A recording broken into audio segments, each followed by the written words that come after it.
I've been listening to the conversation, if you want to stay on that topic about the speaker turmoil. Sure.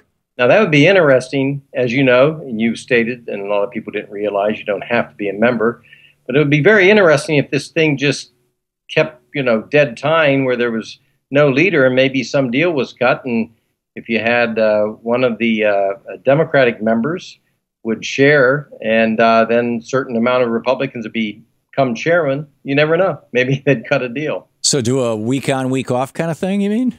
I mean, who knows? It might work better than it's worked the last couple of years under Boehner. Or a kind of a coalition, the way that David Cameron and Nick Clegg did in the UK. Sure.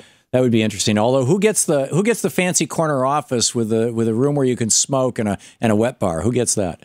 Well, Boehner, as Speaker honoraire, will return to that. I see. Okay, there you go. Okay, what's going on in the world, Bob? Well, I wanted to mention on this because, all of a sudden now they're trying to change all of the rules.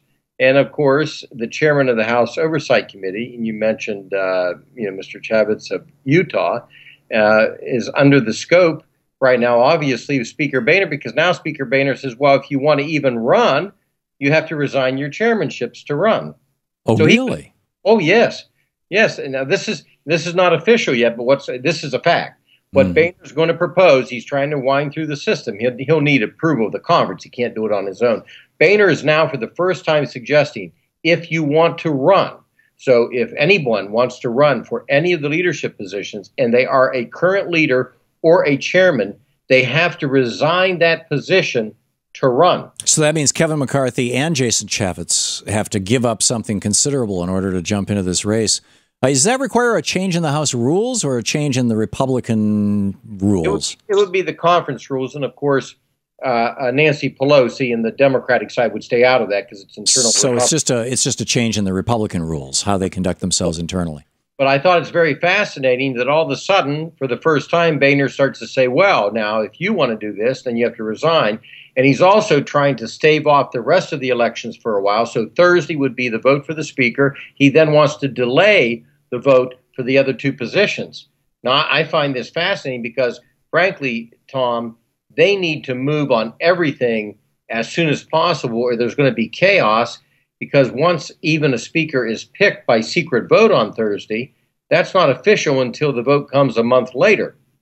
Wow. So I just think it's fascinating that he's changing at the last, or trying to change the game plan of the fact that you can't even run unless you resign a position. So obviously Boehner on his way out is trying to manipulate, the chairs of who's going to run for what. But why and to what end?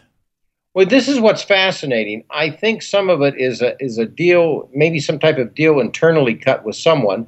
You never know what Boehner wants down the road, too. Who knows? He's cutting the deal. Gingrich on his own could go into think tanks, et cetera, and give speeches when he left. I highly doubt Boehner would be sought after, frankly, for the speaking circuit like Gingrich was. So, I mean, who knows if Boehner's trying to get something out of it? I don't know. But I don't imagine Boehner's trying to do this for the good of the order. I mean, that's not why he resigned. He resigned because he was going to be taken out. Right. So it's a fascinating turn of events there.